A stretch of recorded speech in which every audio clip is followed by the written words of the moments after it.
qui est important pour moi, c'est que le logement ne soit pas pensé tout seul. Et même que les aides au logement ne soient pas pensées toutes seules.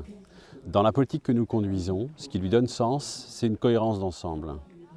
Nous avons agi et nous continuerons à agir sur l'emploi, la formation, le logement, les entreprises, la fiscalité. Dans tout ce que nous faisons, nous luttons contre l'entre-soi. La France est championne pour fabriquer des petits morceaux, des petites poches d'entre-soi un peu partout. Et ensuite, on a identifié des zones de précarité, d'inégalité, de marginalité, et on met en place des dispositifs publics de plus en plus compliqués et nombreux pour compenser. Compenser du mal-être, de l'écart. Bon. Nous, ce que nous faisons, c'est de lutter contre soi. C'est de considérer que le bien-être, c'est que les gens reprennent, soit de nouveau, chacun auteur de sa propre vie.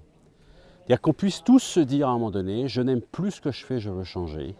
Ou je ne suis pas complètement satisfait de ce que j'ai fait jusqu'à maintenant, ou au contraire, ça va très bien, mais j'ai envie de faire autre chose, je suis attiré par autre chose, et que ça soit facile.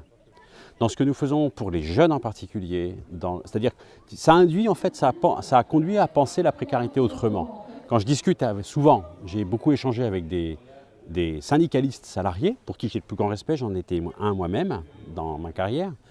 Je leur dis, la précarité, on ne va pas la définir pareil, parce que pour moi, ça n'est pas l'absence de CDI. Je ne le souhaite même pas pour mes fils, le CDI dans la même entreprise toute sa vie.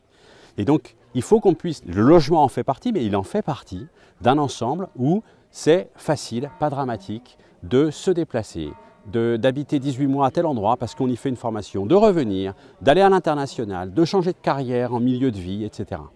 Et c'est dans cet ensemble-là que nous agissons pour qu'il y ait plus de souplesse, de flexibilité. Cette loi, elle est faite pour générer du flux en production et en vente. C'est pour, entre guillemets, secouer un petit peu les belles endormies que sont beaucoup d'offices HLM, qui sont très bien gérés, mais dont l'objet n'est pas de générer de la trésorerie. Donc c'est pour les forcer, en fait, à vendre, à se regrouper, à accéder à des emprunts uniquement avec le haut de bilan. Donc en fait, voilà, c'est une cohérence d'ensemble qui est importante pour moi. Les aides au logement, alors sachant que je ne suis pas un spécialiste du logement, mais ce qui est certain, c'est que dans la loi, ce que nous faisons, c'est que il n'est pas question de les supprimer.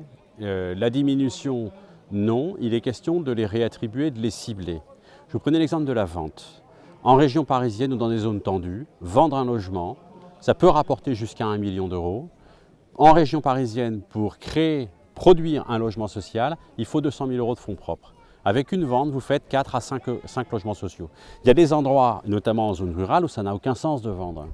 Dans la loi, on ne va pas obliger tout le monde à vendre partout, ça n'a pas de sens. Il y a trop de situations d'écart et il faudra qu'on puisse en tenir compte. Mais il n'est pas question de supprimer les aides.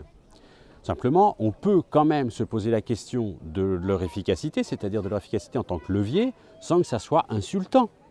Il ne s'agit pas de dire qu'on n'est pas bon et que les acteurs du logement social ne sont pas bons. Ce n'est pas la question. C'est juste de ne pas s'interdire de se dire est-ce qu'on peut faire mieux ? Et faire mieux, c'est faire de manière plus ciblée, en tenant un peu mieux compte de réalités qui sont extrêmement différenciées et pas trop raisonnées marché et moyenne, mais plus raisonnées objectifs territoriaux.